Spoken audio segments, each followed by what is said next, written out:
جس شخص نے اپنے راز کو اپنے حد تک محدود رکھا وہ جلد کامیابی کی منزل تک پہنچے گا۔ کہتے ہیں ہر وقت اپنا تن اور من صاف رکھو، کیا خبر کب اپنے رب سے ملاقات ہو جائے۔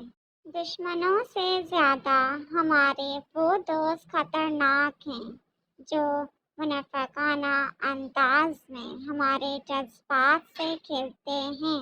ہم ایسے منافق لوگ ہیں کہ کسی کی تکلیف کو اس کے گناہوں کی سزا سمجھتے ہیں اور اپنی تکلیف کو آزمائش۔ کیا تم نے کبھی ایک بیج کو زمین پر گرتے دیکھا جو نئی زندگی کے ساتھ نہ اگا ہو؟ تو پھر تمہیں اس بیج پر کیوں شکوہ ہے جس کا نام انسان ہے؟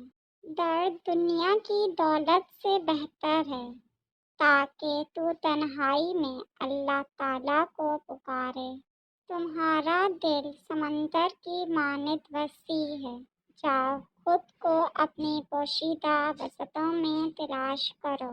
محشر کے دن ہر چھپی ہوئی چیز ظاہر ہو جائے گی، ہر خطا کار خود رسوا ہو جائے گا۔ اپنے اندر تبدیلی کی کوشش کرنی چاہیے۔ اولیاء اللہ کی صحبت اختیار کر، تیرے اندر تبدیلی پیدا ہو جائے گی۔